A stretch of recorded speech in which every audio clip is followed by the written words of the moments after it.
Perkz has been one of the most influential, popular, impactful, whatever word you want to use, players in Western League of Legends and really LOL esports history, especially the past couple of off seasons. A lot of big, massive things have been, surrounded and based around him. And over the past couple of years, a lot of things have as well. This guy is an MSI champion. He's a world finalist, a world semi-finalist. Last offseason, him jumping ship, leaving G2, heading to North America, heading to Cloud9 was an absolutely massive story. And then this offseason, his fallout with Cloud9 after just one single year, heading back to Europe, heading to Team Vitality.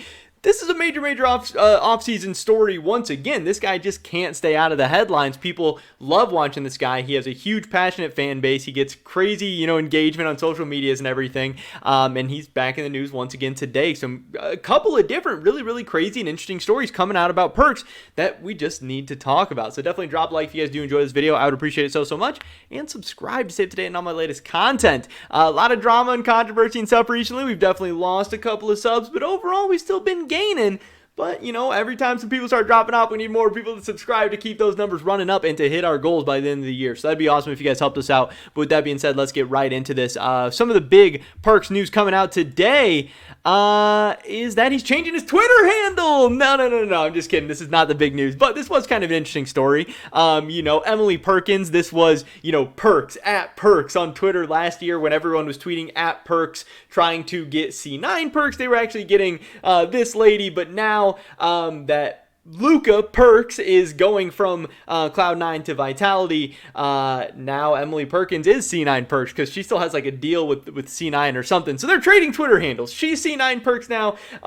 Actual League of Legends Perkz is going to just at Perkz on Twitter. I thought this was kind of funny way to start this video. Kind of cool, kind of interesting. This tweet did well, 7,000 likes. And yeah, so now that's what it is. What it is. He's not C9 Perkz anymore. He's Perkz. She's C9 Perkz. Just to get that all straightened away. But some of the big stories coming out, Perkz actually had multiple big stories on the League of Legends subreddit front page today. One of them was from this German interview. Obviously, I don't speak German, so this is just translated headline on the League of Legends subreddit, so take that with a grain of salt, I guess.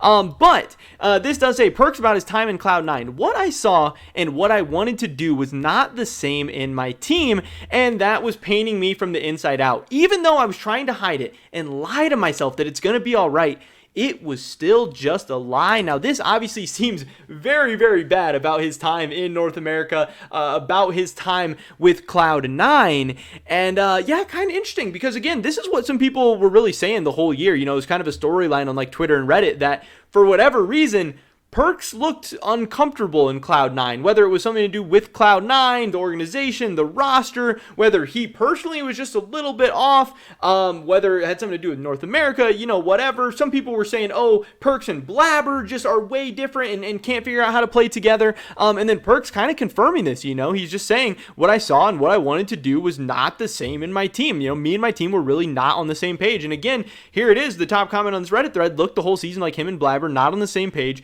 and I'm not surprised. And that sucks because Perkz, probably the best Western player of all time. Maybe you think it's Caps or maybe you think it's another player, but he's definitely up there. He's in the conversation, top 5 without a doubt. And then you have Blabber, who some people consider the best North American player. This guy's won 2 out of the last 4 MVP awards, and he's had some very, very high highs. So them coming together could have been really cool. It could have been really special, but they just weren't able to figure things out. Again, a ton of different things at play. But it was interesting to get a quote like this from Perkz. Again, this is what a lot of people suspected, what a lot of people thought about his time with Cloud9. But actually having it come out of his mouth or in an interview form or whatever, seeing it on the screen, was kind of interesting for a lot of people. So I did think that was cool.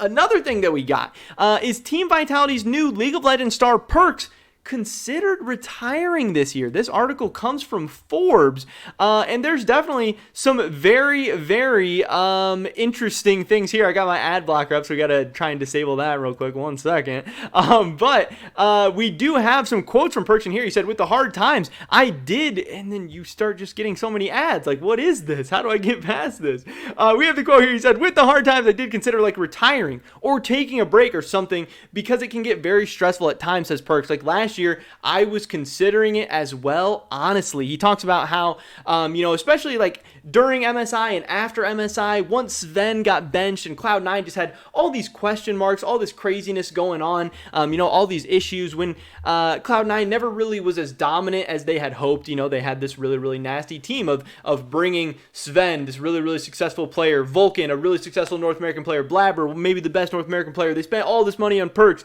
This team was supposed to be awesome, and they didn't dominate the LCS, but they still won a title, and then they get to MSI, and they don't even make top 4, and then in Summer Split, they're playing with King, and that's not going well either. Stuff started to go downhill fast. And it's not like Perkz was dominant. It's not like he was the shining star. Even at MSI, I was very, very critical of a lot of his play. There was, absolutely inting moments from him, and League of Legends is a team game, so, just because some individual plays look bad, you never know what the team call is or what the team call should have been, or if that player got put in a weird spot because he expected his teammates to, be doing something else around the map or to be shadowing him or helping him out or whatever. There's so many different things at play, but again, for whatever reason, Perkz was just a little bit off, and it sounds like there was a lot of different stuff going on behind the scenes. It sounds like it was very stressful, very crazy. I know he also talks a little bit about how he never really saw North America as a long-term home. He never really saw this as a place that he could settle down, build a new life, anything like that. And yeah, so I mean, in just all ways, on and off the Rift, he was uncomfortable. He wasn't on the same page as his teammates. He didn't like North America. He missed Europe. He never really wanted to leave. All of these things played into the year we saw from Cloud9 last year. Now, again, at the end of the day, still a very, very good year for Cloud9. They won a title. They got out of groups at Worlds, but they did spend all of this money on Perkz and, took a very, very big risk where it sounds like they didn't end up coming out too bad, but still, it could have went much, much worse. And it does just kind of, make you remember that you do have to keep this in mind with any imports. We have a ton of Korean and Chinese and European imports coming in this year. There are for sure big risks that always come with imports. There's more than just how well are they going to play on the Rift, which is already a challenge in and of itself, but there's even somebody like Perkz, a guy who speaks English, knows Western culture really, really well, and he struggled to fit in and become comfortable in North America and be able to play and perform to his best. So you're telling me all these new Chinese and Korean players we have coming in are all going to be super successful and thriving in North America? There is definitely some risk involved. But then we actually have tweets from Perkz himself where he says, being pushed out of my region last year didn't really feel good. Now I'm back, and I'm back for good, and that feels good, kind of removing any doubt about him ever leaving Europe ever again. Coming to any North American team once again, but also saying that he's back, ready to start that new life, get comfortable in Europe once again. Hopefully him being more comfortable and less stressed and having a good team around him and being on the same page as all these players is going to bring that old vintage Perkz back, because the Perkz we saw in 2021 was definitely not 2017, 2018, 2019 Perkz, and I think that's what League of Legends fans as a whole, whether you like Perkz, love Perkz, like G2, Cloud9, Vitality, whatever, you want to see good League of Legends. You want to see players like Perkz performing at their best. He also did follow up to this and say, to debunk a few theories, I actually got along with Blabber the best, in my opinion. Not blaming my teammates, saying more for my personal feelings, having played on G2 with the same roster for 3 years to different continent, culture, players, and champions, and that I don't hate Carlos. And Carlos responds that he doesn't hate Luca. I don't really think anyone ever thought that Carlos hated Luca, but it is kind of funny. And again, I just love hearing all these things from Perkz. Perkz is a very, very polarizing figure. He's a very popular,